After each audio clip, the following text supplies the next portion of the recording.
नमस्कार दोस्तों, कैसे हैं आप? मैं हूँ गौरव और ये है ट्रांसफॉर्मेशंस। जैसा कि आप सब लोग जानते ही हैं कि भारत में electoral as well as political democracy है और आम जनता, आम जनमानस के पास वोट की ताकत है। और भले वो राज्य स्तर पे हो या केंद्र स्तर पे हो, एमएलए चुनना हो, भले वो सांसद चुनना हो, उनके पास ये अपनी पावर है कि वो हर 5 साल में अपने रिप्रेजेंटेटिव, ये कह सकते हैं अपने नुमाइंदे चुन सकती है, जो राज्य स्तरों पे एज़ वेल एज़ केंद्र के स्तर पे आम जनता, आम जनमानस के विकास के लिए और उनकी प्रॉब्लम को सॉर्ट आउट करने के लिए चुने जाते हैं। और हर 5 साल में सरकारें बनती हैं, भले वो रीजनल पॉलिटिकल पार्टीज़ की सरकारें बने या फिर केंद्र में नेशनल या फिर और डिफरेंट डिफरेंट इंडिपेंडेंट कैंडिडेट्स भी खड़े हो सकते हैं। उसके अलावा आगे चलते-चलते इस political as well as electoral democracy में इलेक्शन कमीशन ऑफ इंडिया, जो कि एक तरीके से इंडिविजुअल ऑर्गेनाइजेशन है, उसने ये आम जनता, आम जन उसको ये ऑप्शन भी दिया कि वो नोटा का ऑप्शन भी चुन सकते हैं, नन ऑफ द अबव। जो कि आपके इलेक्ट्रॉनिक वोटिंग मशीन में होता ही है कि अगर जितने भी कैंडिडेट्स उस एरिया में खड़े हों और उनमें से आप किसी के भी विचारों से या किसी से भी सहमत नहीं है या उनमें से किसी को भी अपना नुमाइंदा या कह सकते हैं रिप्रेजेंटेटिव नहीं बनाना चाहते, तो आप एक नोटा का ऑप्शन चुन सकते हैं। और इस डेटा के हिसाब से आप देखना चाहेंगे तो आप समझेंगे कि अभी जो 2024 में जनरल इलेक्शन हुए, जिसके अंदर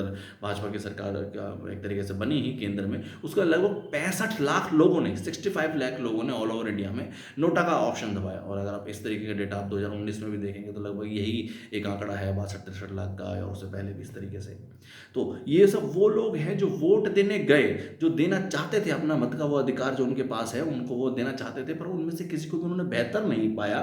और उसके बाद उन्होंने जाके नोटा का बटन दबाया, वो क्योंकि वो किसी के भी विचारों से, भले वो केंद्र की एक तरीके से नेशनल पॉलिटिकल पार्टी हो या रीजनल पॉलिटिकल पार्टी हो या कोई इंडिपेंडेंट कैंडिडेट खड़ा हो, उनमें से किसी के भी विचारों से सहमत नहीं थे। तो अगर आप ओवरऑल इस तरीके के डेटा या आंकड़े को समझने की कोशिश करेंगे तो इतने लाखों की तादाद में लोग आज भी डिससेटिस्फाइड हैं और एक अच्छे उम्मीदवार की एक तरीके से वेट कर रहे हैं, या अच्छे उम्मीदवार की उनकी एक मांग है कि एक अच्छा उम्मीदवार हो जिसके पास कोई विजन हो, पर्सपेक्टिव हो, और वो आम जनता, आम जनमानस के एक तरीके से प्रॉब्लम को सॉर्ट आउट कर सके। जिस भी तरीके की नई चुनौतियां देश के सामने हैं या उस पर्टिकुलर एरियाज में है, डिस्ट्रिक्ट्स में है या पर्टिकुलर विधानसभा में, असेंबलीज में है, उन सबका सोल्यूशन कर सके। बट लोग जो प्रेजेंट ऑप्शन अवेलेबल है उनसे सेटिस्फाइड नहीं है। इन्हीं सब चीज़ों को देखते हुए ट्रांसफॉर्मेशन जैसे प्लेटफॉर्म की हमने शुरुआत की है, जो कि एक तरीके से फ्री ऑफ कॉस्ट, ट्रांसपेरेंट, एक इक्वल अपॉर्चुनिटी प्लेटफॉर्म है, जो समाज के हर वर्ग को, भले मेल हो, फीमेल हो, किसी भी कास्ट से, किसी भी कम्युनिटी से आता हो, अगर उसके पास